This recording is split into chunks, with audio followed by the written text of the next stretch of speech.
Today we are going to discuss Roland Barthes' The Death of the Author.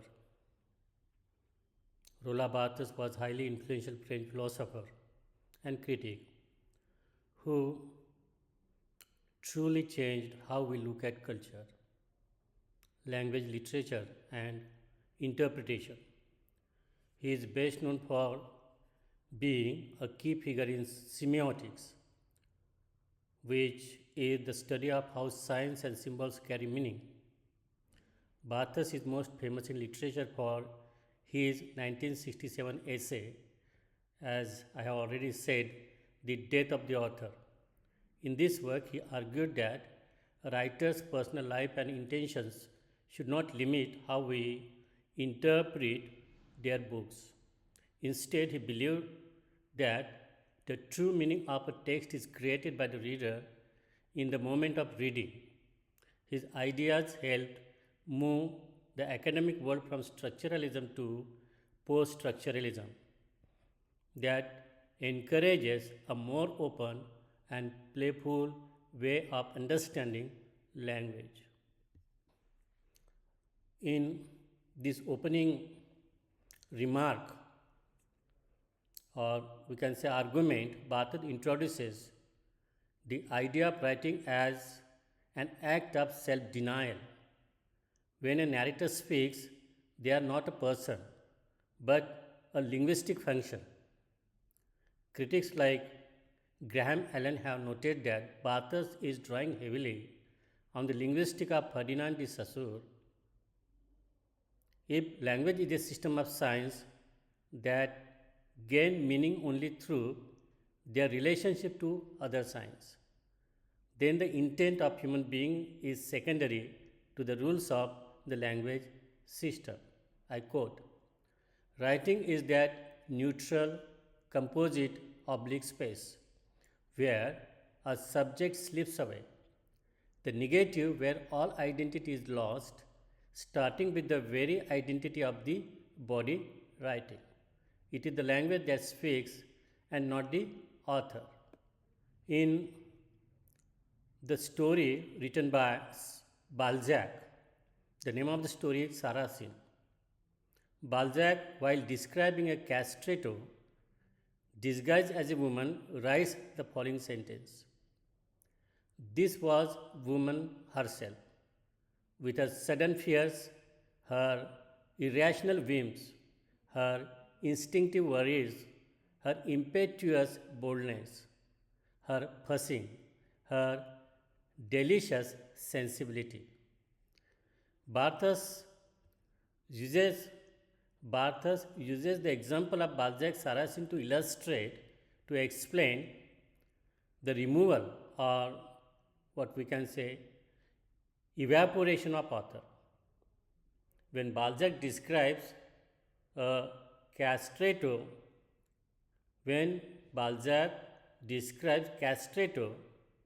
disguised as a woman, he asks, who is speaking?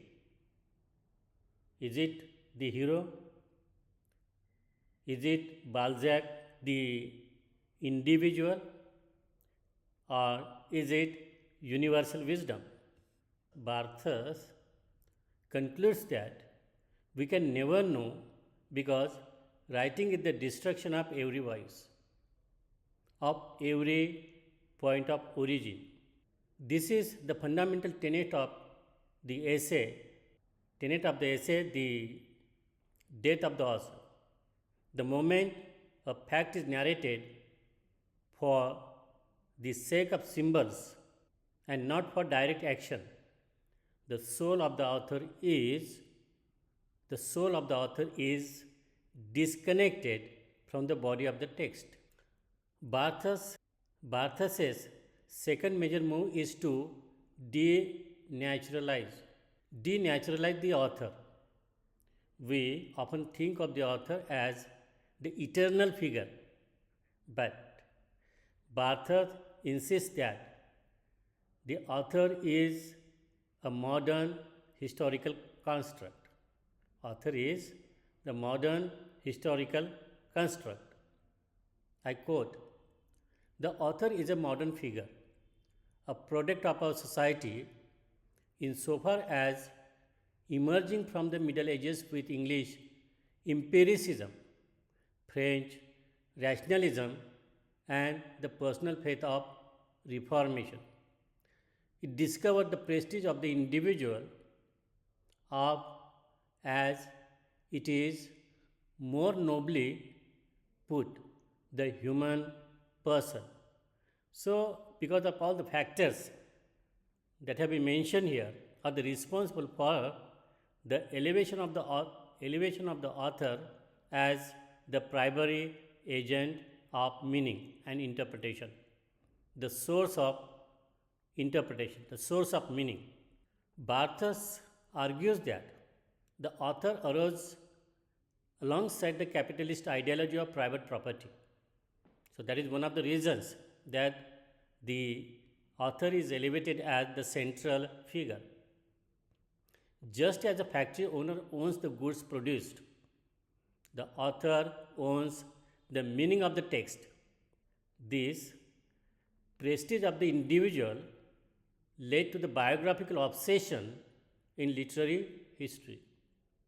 We study the man and the work, looking for the secrets of, for example, secrets of the work by understanding the author. Example, we understand, normally this is how we have the conception to get to know the secrets of the work from the author. We look to the author for secrets of the information that he quotes in his work. So, in order to, for example, understand the wasteland, we need to understand T.S. Eliot's and his mind, his biography, and all the details which are related to the author T.S. Eliot. So, it was believed that in order to decode the text, we must turn to the author, because author was supposed to be the only figure who knows the secrets of his work. So, in his 1969 response, what is an author? Michel Foucault supports Barthes' historical view, but adds a layer of political nuance. Foucault argues that the author is functional principle used to impede the free circulation of ideas. He calls this the author function. We are talking about Michel Foucault. Michel Foucault calls this the author function. Foucault's view, the author is a way of limiting dangerously prolific nature of meaning. By assigning a name to a text, we categorize it and hold someone accountable for it. Barthes argues the author is a limit. That stops the reader from playing with the text. Having dismantled the historical author, Barthes provides a new terminology for the person who puts pen to paper. He introduces the scripter. Instead of author, he introduces the scripter. Traditionally, the author is seen as the creator, the originator of the text. They are seen as the source of meaning, and their intention and identity are tied to the text.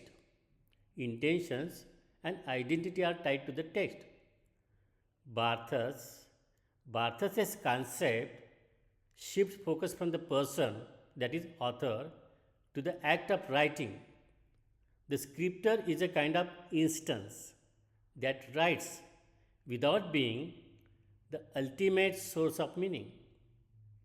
For example, author is equal to the person with intention, history, and personality behind the text.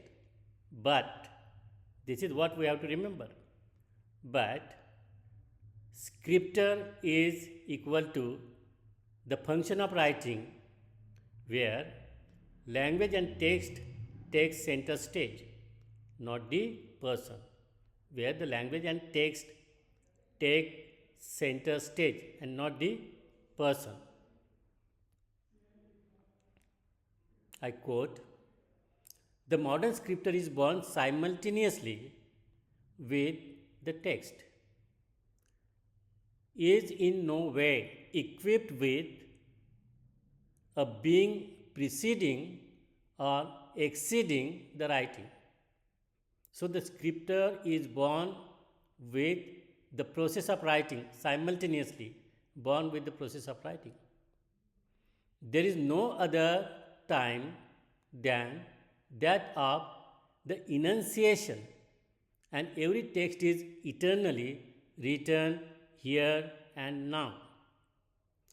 So Barthes emphasizes the scripture to highlight that writing is a process where language plays through the writer rather than writer controlling language. This is very important. It is the process where language plays through the writer rather than the writer controlling language. In the traditional view, the author is thought to precede the book. The author is thought to precede the book. Before the writing takes place, we acknowledge the existence of the writer. The author exists in the past tense relative to the work. They think, suffer, and live before they write. This was the traditional view. This creates a linear, paternalistic. This creates a linear, paternalistic relationship where the book is the child of the author's past. But Barthes rejects this linearity, and therefore he said that the modern scripture is born simultaneously with the text. I quote, he's talking about intertextuality. If the scripture is not creating something new, what are they doing? Barthes argues that they are mixing. They are simply mixing.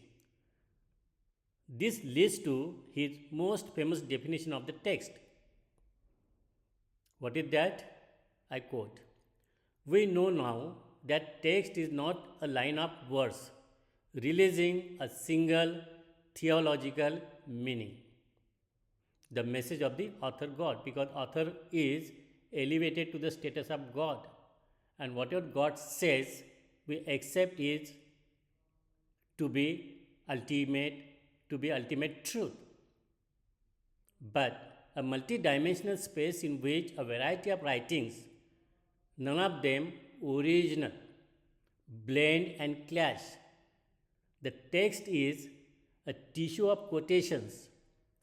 Text is a tissue of quotations drawn from the innumerable centers of culture. Innumerable centers of culture. And this is what he says intertextuality. Barthes says writers don't create something totally new. They imitate or follow patterns that already exist in language and culture. Enter a library that has already been written. When you write, you are joining a huge conversation that is already happening. For example, words, ideas, emotions have been used even before. Emotions are linguistic cliches. Even feelings we think are super personal are expressed through words and ideas. We have inherited from culture. Even the feelings we think are super personal are expressed through words and ideas we have inherited from culture. Barthes says a text is like fabric woven from threads of other text. So, what is that? The text is a fabric. This is Barthes' argument. He says that the text is like fabric woven from threads of other texts, ideas, and words. Meaning comes from how words relate to other text. Meaning comes from how words relate to other texts, not just their dictionary definition. This is what we need to understand. Barthes said the text is like a fabric woven from different threads of other texts, ideas, and words. Meaning come from how words relate to other texts, not just their dictionary meaning. In short, writing is about connecting with and rearranging. Try to understand. In short, writing is about connecting with and rearranging existing language and ideas, not creating from scratch. Not creating from scratch. Julia Kristeva, as the theorist who coined the term intertextuality, argued that any text is a permutation of text and intertextuality. In the space of a given text, several utterances taken from other texts intersect and neutralize one another. She and Barthes both view the author as a mere traffic controller. Author is a mere traffic controller of these pre-existing cultural signs, and this is what we call intertextuality. Barthes uses the term author God to imply that believing in an author is a form of Barthes uses the term author God to imply that believing in an author is a form of secular religion. By assigning an author to a text, society provides it with a final signified, ultimate truth, final meaning, a closing point. If the priest can tell you what the God meant, God is here is equal to author. If the priest can tell you what the God meant, then the ordinary people, means if we take it as author, then ordinary people means the readers are silenced. To refuse to fix meaning is for Roland Barthes a revolutionary act. It is a revolutionary act against the structure of Western authority. It is a revolutionary act against the structure of Western authority. The most cited sentence in Barthes' essay is its conclusion. The birth of the reader must be at the cost of the death of the author. This is not simply a poetic flourish. It is structural necessity within his theory of language. Barthes argues that a text is composed of multiple writings or voices originating from thousands of different cultural sources. And these voices blend and clash, but where do they ultimately land? They do not land in the minds of the author, but in the mind of the reader. I quote, "A text unity lies not in its origin, but in its destination. Yet, this destination cannot any longer be personal. The reader is without history, the reader is without biography, The reader is without psychology. He is simply that someone who holds together in a single field all the traces by which the written text is constituted. For Barthes, for Roland Barthes, reader is a blank slate. Barthes' reader isn't about individual subjectivity or making the text mean anything. Instead, the reader is kind of space, SPACE. The reader is kind of space where the text, multiple meanings, and quotations come together. It is an abstraction focusing on the role of the reader in the text's interpretation. Wolfgang asserts Wolfgang asserts reader as active collaborator. Issa takes a more human-centered approach. He said the reader actively fills in the gaps.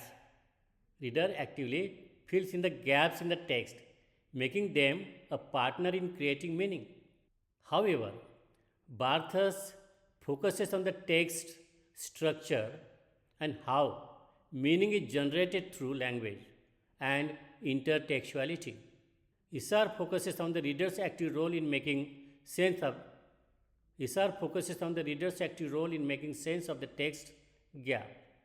But Barthes focuses on language and intertextuality as far as meaning of the text is concerned.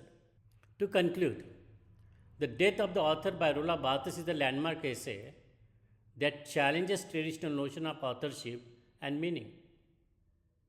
By killing the author, Barthes frees the text from fixed interpretation. By killing the author, Barthes frees the text from fixed interpretation, opening it up to multiple meanings and reader participation. This focus shifts from the author's intentions to the text itself and the reader's role in creating meaning. This shift had significant implications for literary theory and criticism and our understanding of how texts work. Thank you.